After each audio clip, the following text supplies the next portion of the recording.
तो बच्चों आज हम देखने वाले हैं वृत्ताकार धारावाही कुंडली या फिर कुंडली बोलें या फिर बोलें लूप।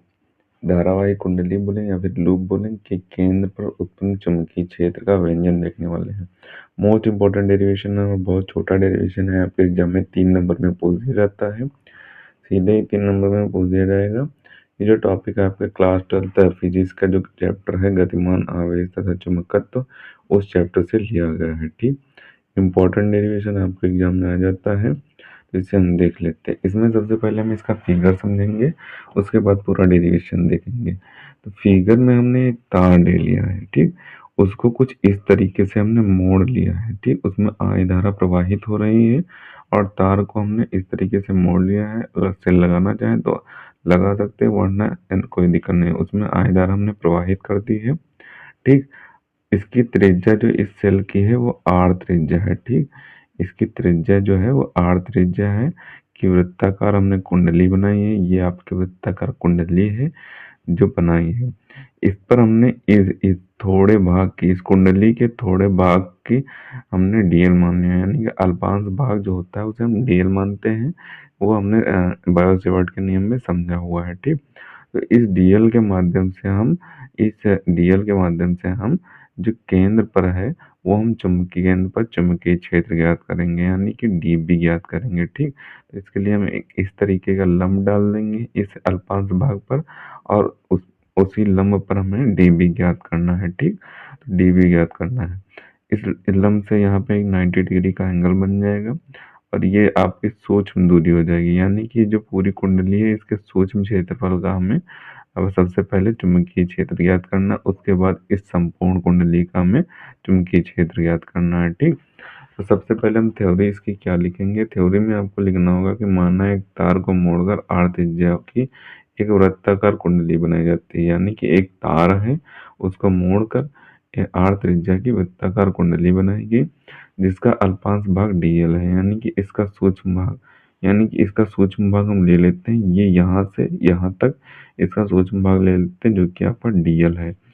तार के अल्पांश भाग dl द्वारा उत्पन्न चुंबकीय क्षेत्र, यानी कि अल्पांश भाग द्वारा उत्पन्न चुंबकीय क्षेत्र क्या होगा। तो चुंबकीय क्षेत्र आपने बायो-सेवर्ट के नियम में देखा था कि चुंबकीय क्षेत्र आपका क्या होता है, डीबी जो होता है आपका वो चुंबकीय क्षेत्र होता है, ठीक। तो चुंबकीय क्षेत्र आपका हो जाएगा डीबी बराबर mu naught upon 4 pi ideal sine theta upon are square. तो ये आपका चुंबकीय क्षेत्र हो जाएगा, ठीक। अब यहाँ पे जो वैल्यू दी हुई है थीटा की वो 90 डिग्री दी हुई है, तो यहाँ पे हम साइन थीटा की जगह पे जो थीटा होगा उसकी वैल्यू रख देंगे। ये जो आपका आया ये बायो-सेवर्ट के नियम का फॉर्मूला होता है, ठीक। तो बायो-सेवर्ट का नियम अगर आपने नहीं देखा तो जाकर देख सकते हैं।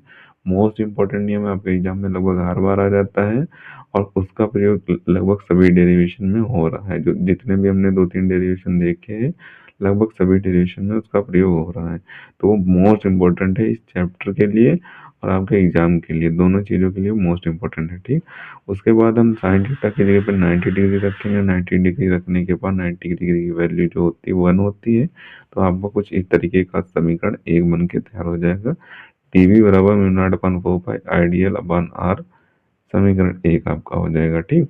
इसके बाद हमने बताया था संपूर्ण कुंडली जो है इसका हमें चुंबकीय क्षेत्र ज्ञात करना है, यानी कि पहले तो हमने सूक्ष्म ज्ञात किया, उसके बाद हमने संपूर्ण कुंडली का ज्ञात करना है चुंबकीय क्षेत्र। तो हम डालेंगे एक लाइन, संपूर्ण तार द्वारा केंद्र पर उत्पन्न चुंबकीय क्षेत्र, यानी कि कुंडली बोल रहे हैं, लूप बोल रहे हैं या फिर इसे तार बोल रहे हैं, क्योंकि हमने तार की ही कुंडली या फिर लूप बनाया हुआ है।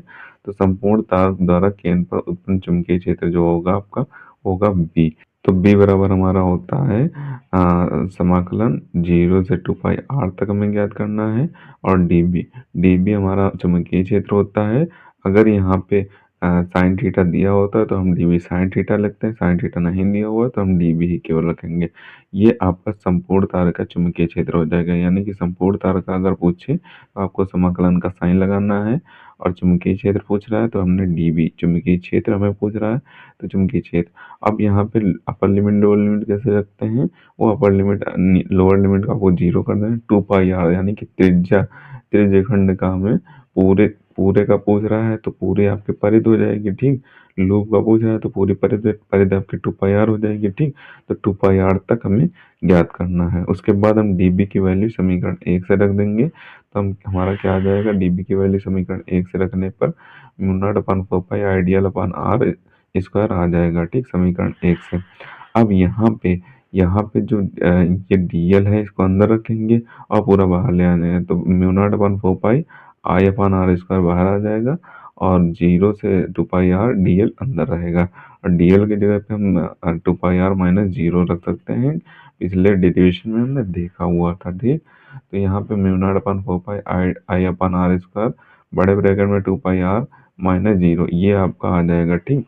तो यहाँ पे जब इसको 0 से घटाएंगे तो 2πr ही आएगा, और 2πr से जब इसको काट देंगे तो हमारा 2 यहाँ पे आ जाएगा, पाई से पाई कैंसिल हो जाएगा और r से 1 इसकी घात चली जाएगी, ठीक। तो हमारा पूरा जो फॉर्मूला बन के तैयार हो जाएगा, b बराबर mu naught upon 2 I upon R. ये हमारा फार्मूला बन के तैयार हो जाएगा, किसका, वृत्ताकार धारावाही जो कुंडली थी उसके केंद्र का चुंबकीय क्षेत्र जो हमें ज्ञात करना था वो हमें ये ज्ञात हो जाएगा, b बराबर mu naught upon 2 I upon R. तो ये हमें ज्ञात हो जाएगा। तो इसी तरीके से इस डेरिवेशन को आप कर देंगे तो आपको पूरे नंबर मिल जाएंगे, ठीक। इंपॉर्टेंट डेरिवेशन है, आपके एग्जाम में बहुत बार पूछा गया है, इस बार भी चांस रहेंगे कि आपके एग्जाम में आ सकता है। तो इसका आप ऊपर से स्क्रीनशॉट कर लें, अब आप बचे हुए पार्ट का स्क्रीनशॉट कर लें और जो नीचे पार्ट बच गया है उसका भी आप यहाँ पे स्क्रीनशॉट कर लें, और जो इसका मेन फार्मूला है उसका भी स्क्रीनशॉट कर लें। तो इसे आपको अच्छे तरीके से और बेहतर ढंग से 2-3 बार प्रैक्टिस कर लेनी है।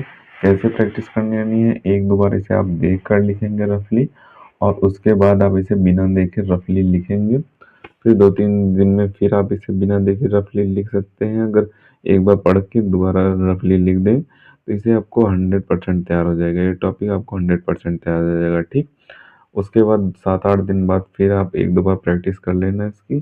तो 2-4 प्रैक्टिस में आपको कोई भी टॉपिक होगा वो 100% तैयार हो जाता है, अगर आप उसे बिना देखे लिखना सीख लेते हैं, ठीक। बिना देखे लिखना अगर किसी भी टॉपिक को आप सीख लेते हैं तो आपको वो टॉपिक 100% तैयार हो जाता है, ठीक।